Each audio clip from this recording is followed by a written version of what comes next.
Welcome to the Deep Dive. We love digging through the noise to find those really useful insights. Today, we're jumping into something pretty interesting, actually. It's about how you can legally find really amazing, high-quality images for free online, and then how you can actually turn those images into products you sell. Think of it as a shortcut to understanding a really cool side hustle that's surprisingly accessible. Our mission today, exploring public domain art. We're going to show you where to find these gems, how to understand the legal side, which is super important, and then use things like print on demand to build a business. And yeah, that word legally is key. We really need to clear up what you can do, and maybe more importantly, what you definitely can't just copy and sell. We want to avoid any trouble down the road. Exactly. Look, if you're doing anything creative online, understanding the basics, especially copyright, it's not just helpful, it's essential. It's your compass, really. It lets you navigate this whole space ethically, effectively, and yeah, without those nasty legal surprises popping up. It's all about knowing the rules so you can play the game well. Okay, so let's start there then. Let's unpack that foundation. Copyright. For anyone who follows IP law, you know this is bedrock stuff. When an artist creates something, it's like, boom, instantly protected by law, right? No forms needed initially. That's right, instant protection. It gives the creator the exclusive rights, including the right to make money from it, the commercial rights. So just to be super clear, this means you can't just, I don't know, grab the latest hit album cover art and slap it on a t-shirt to sell. Definitely not. That's a textbook case of copyright infringement. You'd likely get a cease and desist letter pretty fast, or worse. Right. That's the boundary. We're looking for what's outside that boundary. Precisely. And that's where it gets interesting. Because while copyright is powerful, it doesn't last forever. There's a reason for that. The protection is for a limited time long enough to reward the creator, but eventually the idea is that the work should enrich the public culture. So once that time limit is up, usually it's a certain number of years after the artist has passed away, the work enters what we call the public domain. Public domain, okay? Yeah. This means that copyright protection is gone, expired. So the art is essentially free for anyone to use, adapt, remix, and yes, sell commercially. Think about Disney, for example. They've built huge successes on public domain stories like Alice in Wonderland or Snow White. It's meant to fuel new creativity. Okay, that's clicking now. So Huh. that's the aha moment for this whole strategy, isn't it? The So what does that mean for finding these free images? Let's take, like, the Mona Lisa. Everyone knows that one. perfect example. The copyright on the Mona Lisa expired centuries ago. It's firmly, undeniably in the public domain. So I can legally sell Mona Lisa mugs or posters. Yes, you absolutely can. But here's the really crucial bit, the sort of legal secret sauce for making this work with online images. While a new creative photograph of the Mona Lisa might get its own copyright. Right, because the photographer composed it, lit it. Exactly. But a simple, faithful, high-resolution reproduction of that old painting. Many legal systems say that kind of photo doesn't meet the threshold of originality needed for a new copyright. Ah, okay, so just a straight-up digital copy of the old painting. Pretty much. If its only purpose is to accurately show the original public domain work, the photo itself often enters the public domain too. So those amazing scans you find on museum websites or even Wikipedia. If they are just accurate reproductions of public domain art, then yes, those digital files themselves are often free to use commercially. That's the linchpin. We're not talking about needing the original canvas, we're talking about the high-quality digital file. Wow. Okay, that is a game changer. So the legal ground feels a bit firmer now. Where do we actually start looking? Where's the treasure map? Let's pull back the curtain on some of these digital galleries. First stop, maybe the obvious one, Wikipedia. Yeah, Wikipedia is definitely a solid starting point. If you already know a famous historical artist or a specific piece, you want a Monet, you want a specific Rembrandt, chances are you'll find a good quality reproduction image right there on the relevant page. Great for targeted searching then. But maybe not if you're just browsing for ideas. I imagine that could be slow going. It can be, yeah. If you don't know who or what to search for, it's like wandering a massive library without a catalog sometimes. Great resource, but maybe not the most efficient for broad discovery. Okay, so what's a faster way if you're just looking for inspiration? Well, that brings us to sites designed more like directories. A really good one is freeimages.com. Freeimages.com. Got it. How does that work differently? Think of it as a curator.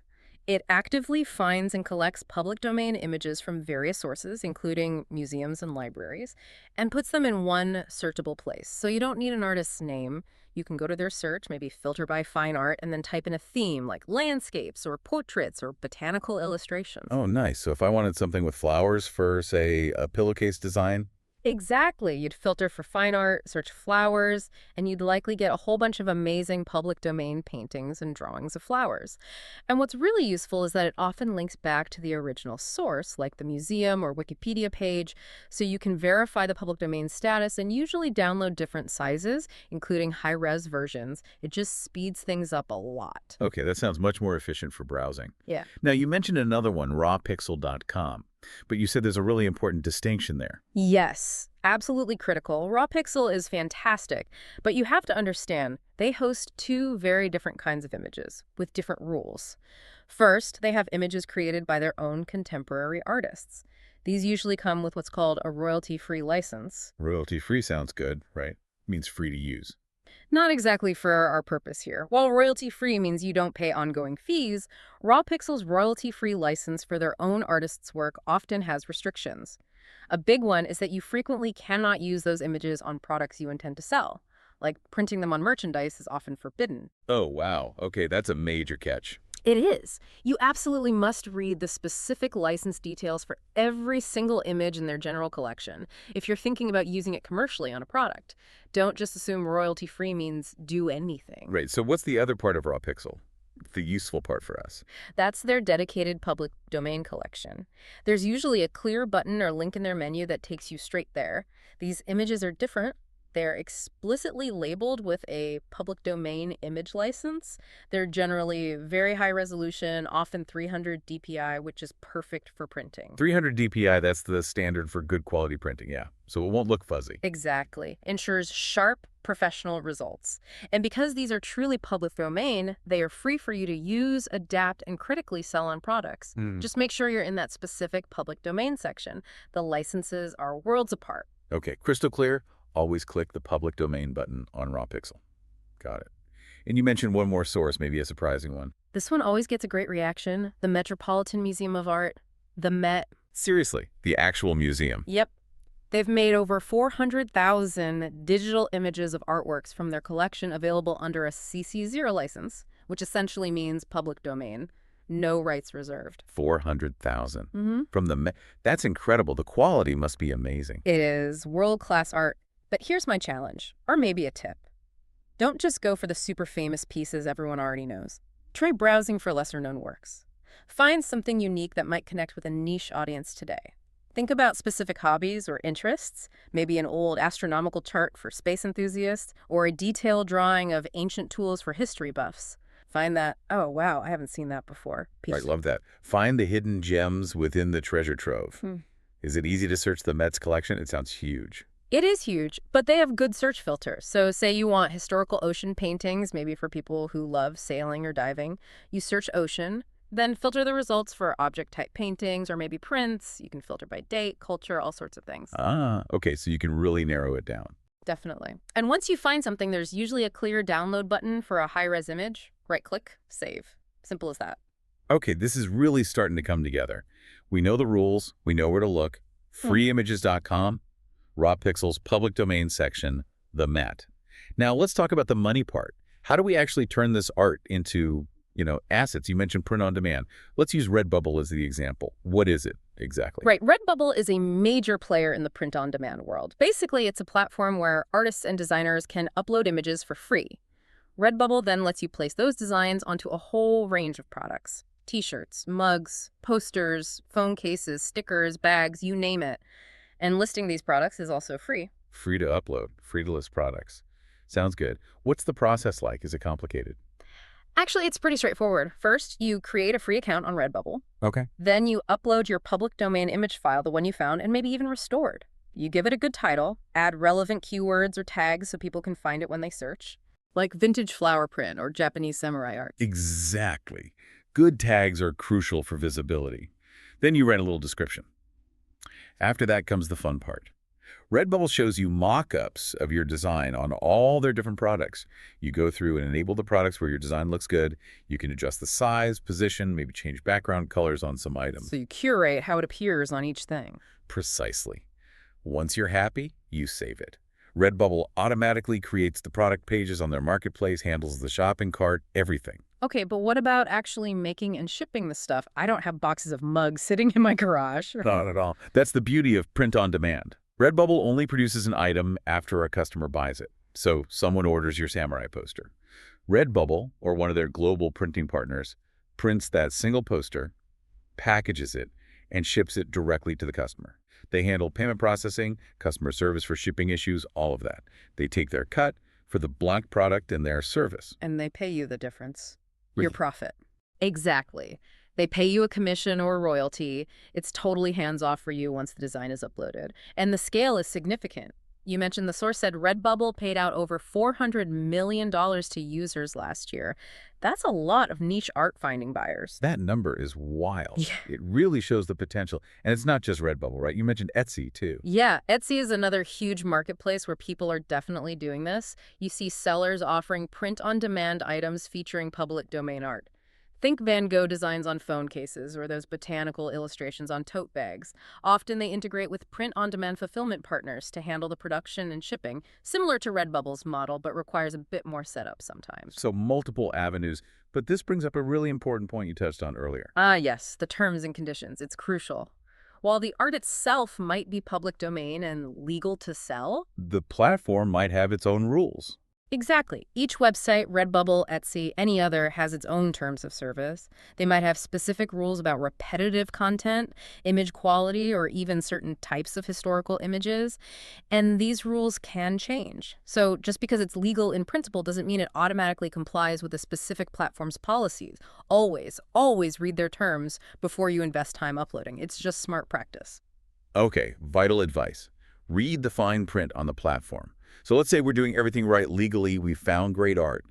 But isn't there a risk that everyone finds the same great art? How do you stand out if thousands of people are potentially uploading the same Monet? That's a very real challenge. Simple re-uploading can get lost in the noise, and some platforms might even flag it as unoriginal or repetitive content if too many identical images appear. So originality is key. How do you achieve that with art that, well, not originally yours? Two main strategies we've seen work really well. First, go back to what we discussed with the Met. Find obscure art. Dig deeper. Look for things that aren't the obvious big hits. Remember that popular Japanese art poster example? Often it's not the most famous wave print, but a lesser-known piece that connects with a specific niche audience. Like that flower poster example you mentioned earlier wasn't a famous painting, but an old encyclopedia drawing. Exactly. It appealed directly to plant lovers looking for something unique and detailed, maybe more scientific looking. Finding something obscure gives you inherent uniqueness and often targets a passionate, underserved audience. Less direct competition. Okay, so strategy one, dig for the obscure. What's the second strategy? Modify and combine. Don't just upload the image as is, transform it, make it your own interpretation. You could remove the background from a portrait, change the color palette entirely, maybe isolate one element from a complex scene. You could even combine elements from different public domain images to create a totally new composition. Like taking flowers from one painting and putting them in a vase from another. Potentially, yeah. Or think about that Van Gogh skull with burning cigarette example. People create versions in different styles, add text, change colors. They use the public domain piece as a starting point for something new. That leads perfectly into something else you mentioned, a really powerful technique. Yeah. Digitally restoring and remastering the old art. Yes.